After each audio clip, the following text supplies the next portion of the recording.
Good afternoon, everyone.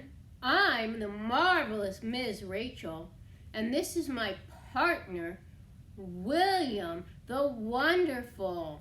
William, say hello to everyone. Hello. William, it's so exciting to have you here today for our story time. You are an amazing wizard. Would you help us sing a song for all the children so that they can sing it with us? Sure. We're going to be singing the song we usually do with this story time. It's called This Is My Magic Wand. It's a call and response song, which means I'll sing a little bit and you can sing back to us. William, will you help me sing? Okay. One moment while I get William ready to hold the magic wand to help us out. This is my magic wand. Tap, tap, tap. Wave it in the air and clap, clap, clap. Tap it on my head. Tap it on my knee. Abracadabra, pretend to be a snake. Everybody, snake noises. Good job. Now we'll sing it again. This is my magic wand. Tap, tap, tap. Wave it in the air and clap, clap, clap. Tap it on my head. Tap it on my knee. Abracadabra, pretend to be a mouse. Everybody, one squeak, and then we'll go back to the song. Good job. This is my magic wand. Tap, tap, tap. Wave it in the air and clap, clap, clap. Tap it on my head. Tap it on my knee. Abracadabra, pretend to be an elephant. One good trumpet, and then we'll move on to our story. Wonderful work, everyone. Great job, William. Super duper partnership. Up next is our story. Today, I'm going to be reading to you from Tito the Magician by Guido van Genschen.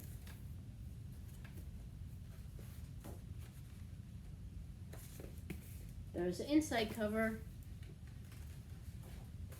From the first moment Tito saw Manu perform in the circus rondo, he thought Manu was great. Check out that magician.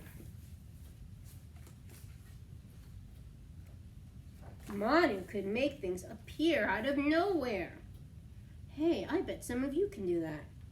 He sprinkled magic powder, waved his magic wand over his top hat, said, "Hocus pocus, abracadabra," and the most amazing things came out of the hat.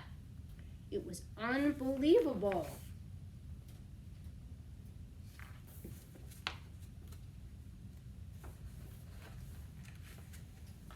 Tito really wanted to know how to do that kind of magic. At home, he sprinkled some magic powder over his little hat, bravely waved his magic wand, and said, "Hocus pocus, abracadabra?"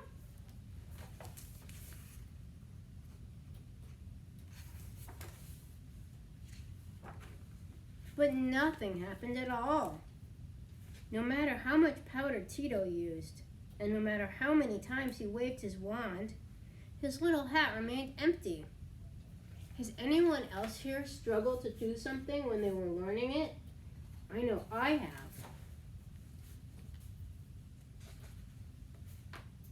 The following morning, Tito went to Manu's caravan. "Would you teach me how to do magic tricks, Mr. Manu?" he asked shyly. "Of course, Tito," Manu said, and he immediately got his magic hat and his wand. What do you think Manu's big secret is? "Look carefully," Manu said. I'll do the trick in slow motion just for you. Watch me. First, I sprinkle magic powder on my hat. Then I wave my wand over it 3 times. 1, 2, 3. Like this. And then I say, hocus pocus, abracadabra. I wonder if his confidence is part of his secret to his success. Manu pulled a beautiful white rabbit out of his magic hat. Just like that. Gosh, Tito was astonished. How could that have happened?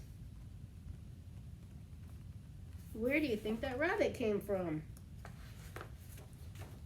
Well, Tito, did you see what I did? Can you remember all that? Manu asked. I think so, Tito stammered. You have to believe that you can do it, Manu smiled. Only then will the magic work. Aha! Now we're getting somewhere. That evening, Tito watched Manu show again. This time, Manu did a trick with 3 little balls and a bunch of flowers. Suddenly he said, "Ladies and gentlemen, please put your hands together for my new assistant." Who do you think is his new assistant? Tito! The orchestra started playing, and Manu gave his cloak, his wand, and his magic hat to Tito. "Your turn," he whispered. "It's time for you to do some magic, Tito." Bravely, Tito took his place under the spotlight. What do you think is going to come out of the hat this time? He was nervous, and his hands were trembling. First, he sprinkled a little magic powder on the hat. Then he waved his wand 3 times, exactly the way Manu had shown him. Hocus pocus, abracadabra! Tito's hand disappeared into the tall hat. "I know that you can do it, Tito," Manu whispered. What's going to happen? Anybody know? And yes, indeed, all the way down at the bottom of the hat, Tito had conjured up a real white mouse. "Hooray!" cried out Manu. The audience cheered. "Hooray for Tito the magician!"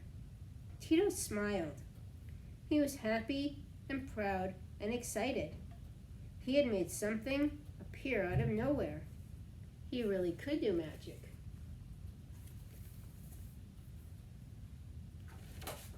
The end. Now, let me demonstrate how to do this month's magic trick for you. See the Ace of Hearts? Very exciting. Watch as it floats up into my hand. Ta-da! Stick tuned to find out how that trick is done. You're probably wondering how I did that trick. Or maybe you saw something that gave you a hint. Well, now it's my turn to demonstrate for you. When you look at the back of this card, you can see that I have taped a piece of thread to it. I've got a little bit of straw here, and you've got some straw in your magic kit. And then I've double threaded the string through the straw so that I have a loop on one end that I can wind multiple fingers through, and a loop on the other end to stick around one of my fingers. I then tape this last little piece of the string in place so that it doesn't come flying off the card. And now I'm going to demonstrate what it looks like when you perform this trick and you don't use a lot of care to hide your string. So when you're doing this trick, I have given you a big piece of string to practice with, but when you perform it, you will need to get some thread. You'll have to borrow it from a grown-up, and you want to get one that's in the same color as your shirt. Since I'm wearing a black jacket, I have so black. You stick one finger through your thread loop, which you're going to make like a yo-yo loop, on the end where you've only got the single string. And I'll show you how to thread this through in a little bit with the regular size string that you'll be practicing with. And then you take your loop in your other hand, And as you just hold it here on your finger, you wiggle your hand a little bit and the card slides right into your fingers. When you're wearing the string and you've got it matching your shirt, it's a lot harder to see. Now before I was a little bit further away, you can kind of see it here, or I can, because it's not quite the same color, but the further away I get, the harder it becomes to see that string, the more it looks like the card is just floating. Now I'm going to demonstrate how to cut a piece of straw off of the big straw that I've given you and how to put this card all together. You may need a grown-up's help for this next part, depending on how sharp your scissors are and how old you are. Take your straw and cut off a little piece. I'm going to hold it on this end. Oh my goodness, that was tricky to cut. So that you've got this nice little tube. Now you're going to take a piece of tape. You're going to tape the tube onto the back of your playing card. I've had the most luck having the tube face long ways on the card. You may have luck having it face the other way. You'll have to try it out and see which works best for you. Tape it down. Now take your yellow string, because we're just practicing right now, and you want to thread it through the straw. Oh, excuse me, you can't see what I'm doing on the table here. Like so, you take a loop, you make a loop with it, just like when we did the magic rope trick. And now you've got this nice long string on one end with a loop, but you've got two strings on this end. What do? Just like when I drew the card before, when I made my card before, I'm going to take another piece of tape. You're going to tape one of the strings, but not both, just one, down to the card, and then you're going to cut off the rest of the string so that it's not distracting anyone by hanging there. Because if you've got it like this, it doesn't matter how thin your yarn is or thread is, everyone's going to be able to see it. So we're going to trim that off very carefully. And now we've got our loop on this side and our yarn on this side. So now you're going to wrap it around your finger. You may want to use your thumb. I feel more comfortable with my forefinger, index finger. You're going to make a yo-yo loop. To do that, wrap the string around your finger, make it nice and loose so you can pull it on and off. Put it through like you're making a knot, and you may need some help with this from a grown-up. And tie a nice little knot, just a basic knot. And now it'll go right on and off your finger, just like when you have a yo-yo. Except that this one you can't tighten and loosen like a yo-yo knot. If you know how to do that kind of knot, that's great, and that's what you should do. So now we've got our string, and we're all ready to practice. So practice this trick. You can practice it with the card facing the audience. It doesn't matter since we're just rehearsing and no one's watching us. But you want to start to gain control of the card so it doesn't flip over like that, which is what takes a lot of work. Because the string makes the back of the card heavy and it wants to flip over. You may have to use some magic depending on which hand you're using. Oh, there we go. See how I just tilted my hands back and gave the card a little flip so that it's like this or this instead of like this. Ah! Well, I think you're getting the picture. Let's try that one last time. Nope, it still didn't work. But as you can see, I'm getting better at this. And I've never practiced with the string before. So it's going to take me a lot of tries to get it. Don't feel discouraged if you don't get it right away. Oh, my string came out. Well, I think that's enough for today. Now you know how to do the trick and you know how to practice it. And you've even seen me do it successfully with a piece of thread. That's all we have for this month. We'll see you next time. Bye-bye.